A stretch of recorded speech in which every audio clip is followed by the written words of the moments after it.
যেটা সকলের কাছে গ্রহণযোগ্য হয় সেই টাইমটা পর্যন্ত ইন্টারিম গভর্নমেন্টকে সময় দিতে হবে। এটা চাইলে 1 মাসের মধ্যে রাতারাতি সব চেঞ্জ করতে পারবে না। আমার সম্পদ শেষ হচ্ছে, আমার প্রাণ যাচ্ছে, আমার নতুন বাংলাদেশে অরাজকতা হচ্ছে, এই দায়িত্ব আমার উপরে এসে পড়ছে, তাহলে কি আমার প্রতিরোধ করা উচিত না? না, আমরা ইতিমধ্যেই বলছি যে সেনাবাহিনী বিশেষ করে মাঠে যেতে হচ্ছে, পুলিশ তো নানান কারণে এখন মাঠে দাঁড়াতে পারছে না। সেনাবাহিনী, ছাত্র প্রতিনিধি জনতাকে আমাদেরকে ডাকলে আমরা তাদের সাথে থেকে এদেরকে আমরা প্রতিহত করবো, যেটা আমি তো আপনার সাথে একমত বলছি। একটা ফ্যাক্টরিতে 4000, 5000, 10,000, 20,000 লোক কাজ করে, সেই ফ্যাক্টরি জ্বালিয়ে দিয়ে আপনার আউটপুটটা কি? দেশের ক্ষতি করেছেন। এটা তো নিশ্চয়ই কোনো দেশপ্রেমিক, কোনো সুস্থ মানুষ, ভালো মানুষ করতে পারে না। এটা ক্রাইম করানো হচ্ছে, ওই যে আমরা বলছি যে বিপ্লবকে নস্যাৎ করার জন্য, একটা নৈরাজ্য দেখানোর জন্য। তো আমরা এই সেনা প্রধানের কাছে, রাষ্ট্রপতির কাছেও অনুরোধ জানাবো, অতি দ্রুত গভর্নমেন্ট ফরম্যাটটা ডিক্লেয়ার করে দেন। যখন যার দায়িত্বে থাকবে স্বরাষ্ট্র আইন, তারা তো আপনার অ্যাকশন প্ল্যান ঠিক করে ফেলবে, তখন কিন্তু আইন শৃঙ্খলা পরিস্থিতি স্বাভাবিক হতে থাকবে। কিন্তু এই সময় নেয়ার ফলে কিন্তু এই ঘটনাগুলো ঘটছে এবং এখানে নিয়ন্ত্রণ থাকতেছে না। ধরেন এখন আপনার পল্টন যদি বাইতুল মোকাররম মার্কেটে একটা ঝামেলা হয়, আর আমি একটা পরিচিত মুখ, আমি যেতে ওখান থেকে যদি আমাকে কেউ একটা গুলি করে করে, ওখানে পরিস্থিতি তো নিয়ন্ত্রণ করা যাচ্ছে, তো আমি কিন্তু ওখানে যেতে পারছি না, আইন শৃঙ্খলা পুলিশ যেতে পারছে। তো কাজে এখন গভর্নমেন্টের ফরমেশনটা না হইলে কিন্তু এটা বাড়তেই থাকবে, দ্রুত হওয়া প্রয়োজন। আমরা এক্সপেক্ট করেছিলাম যে এতদিন হয়ে যাবে, কিন্তু এই যে ডিলে করা হচ্ছে এটা খুব খারাপ লক্ষণ। এবং এখান থেকে কিন্তু পাল্টা নানান ধরনের ষড়যন্ত্র ডালপালা মেলতে পারে। এবং আমরা যেটা বলেছিলাম যে ছাত্ররা বলছে এই ইন্টারিম গভর্নমেন্ট 3 থেকে 6 বছরের জন্য হবে। তো আমরা যেটা বলছিলাম যে বিচার বিভাগ, দুর্নীতি দমন কমিশন, বিশ্ববিদ্যালয়গুলোকে অটোনমি দেওয়া, কলেজ বিশ্ববিদ্যালয়ের ছাত্র সংসদ নির্বাচনের মাধ্যমে শিক্ষার্থীদের মধ্যে একটা গণতান্ত্রিক মূল্যবোধ তৈরি করা এবং রাজনীতিতে একটা এই যে কালো টাকা, পেশি শক্তির প্রভাব, এগুলো কমানো। তার জন্য যদি রাজনৈতিক দলগুলো একটা মতামত দিতে হবে। শুধুমাত্র ছাত্ররাই তো একেবারে পুরো সোসাইটিকে রিপ্রেজেন্ট করে না। ছাত্রদের আপিলে আমরা সারা দিয়েছি, রাজনৈতিক দল সারা দিয়েছে, সম্মিলিতভাবে আমরা কাজ করেছি। ছাত্রের একটা মতামত আছে এবং কিছু ক্ষেত্রে তাদের তো স্টেট সম্পর্কে একেবারে পুরো ফাংশন সম্পর্কে কিন্তু ধারণাটা নাই, কারণ তারা এমপি ছিল বা পার্লামেন্টে ছিলেন না। সেক্ষেত্রে আমাদের রাজনৈতিক দলগুলোরও প্রস্তাব বা কথা শুনতে হবে।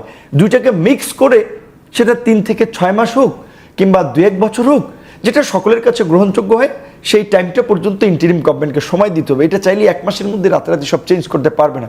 এবং সেইখানে আপনার এই ওয়াচডগ গণমাধ্যমকে এটা চোখটা খোলা রাখতে হবে। নাগরিক হিসেবে আমারটা খোলা থাকবে, আমার আশপাশে কি ঘটছে আমি যেন সেটা সম্পর্কে কনসার্ন থাকি। এবং আমাদের বিশেষ করে এই যে ছাত্ররা আন্দোলন করেছে, অভিভাবকরা তো তার ছেলে মেয়েকে নিয়ে রাস্তায় নেমেছে। একইভাবে আগামীতে যেন কোনো দুর্বৃত্ত, মাফিয়া, সন্ত্রাসী, চাঁদাবাজি যেন জনপ্রতিনিধি হিসেবে নির্বাচিত না হয়। পরিচ্ছন্ন মানুষটা, সৎ মানুষটা যেন জনপ্রতিনিধি হতে পারে, সেই জন্য জনগণকে সচেতনও আমাদেরকে করতে হবে। যেমন আমরা এখনো এমনও শুনছি, বিভিন্ন অভিযোগ আমাদের কাছে আসছে গণমাধ্যম কর্মী হিসেবে, যে আপনার প্রতিষ্ঠানে হামলা হবে, আপনি চাঁদা দেন, না হয় হামলা হবে। না, আমরা পরিষ্কারভাবে আপনাদেরকে বলছি, এই যে কোথায় নিয়ে যাচ্ছে আমরা পরিষ্কারভাবে বলছি, আমরা আজকে ঘোষণা দিচ্ছি, আমরা দেখেন 18 সাল থেকে এই যে আমরা আন্দোলন সংগ্রাম করলাম, এই আন্দোলনেও গতকালকেও আমার গ্রামের একটা ছেলে ঢাকা মেডিকেল থেকে লাশ নিয়ে গেছে বাড়িতে, আমাদের সামনে থেকে, ইসলাম ব্যাংক হসপিটালের সামনে, একই সাথে ছিলাম, একটু 10 কদম আগে পরে গুলি করে রাস্তায় পড়ে রয়েছে। এই যে জীবন, এটা কোনো এমপি দেয় নাই, কোনো মন্ত্রী দেয় নাই, কোনো নেতা জীবন দেয় নাই, কর্মীরা জীবন দিয়েছে, সাধারণ জনগণ জীবন দিয়েছে। কাজেই তারা এখনই এই যে চাঁদাবাজির বাংলাদেশে পরিণত করবে, লুটপাটের বাংলাদেশে পরিণত করবে। আপনাদেরকে পরিষ্কারভাবে বলছে এই চ্যানেলের মাধ্যমে যে সারা বাংলাদেশের বিশেষ করে কোনো প্রতিষ্ঠানে যদি খবর পান, অন্তত আপনাদের প্রতি অনুরোধ থাকবে, আমাদেরকে হোয়াটসঅ্যাপে একটু জানাইবেন যে এইখানে ভাই অমুক লোক চাঁদা চাইছে। আমরা তো সারা দেশের মুখোশ উন্মোচন করে ওর সামাজিকভাবে ওর পরিচয় প্রকাশ করে আমরা কিন্তু আইন শৃঙ্খলা বাহিনীর পাশাপাশি সামাজিকভাবেও ব্যবস্থা নেব যে এই বিপ্লব উত্তর বাংলাদেশেরা নৈরাজ্যকারী, তাদের বিরুদ্ধে কঠোর পদক্ষেপ আমরা নেব। টেলিভিশন চ্যানেল, একটা টেলিভিশন চ্যানেলে একটা ক্যামেরার গায়ে হাত দেওয়া যাবে না, একটা সাংবাদিকের গায়ে কেউ হাত দিতে পারবে না, কোনো প্রতিষ্ঠান। আমরা জানলে তাৎক্ষণিকভাবে আমরা বলছি যে আর্মি সহ আমরা উপস্থিত হব। এই নৈরাজ্য চাঁদাবাজির জন্য তো আমরা জীবন দেইনি। 18 সাল থেকে এই যে শরীরটা যদি এখনো দেখেন, এই ডিবি কার্যালয় আপনার এই গরু ছাগলের মতো ঝুলাইছে।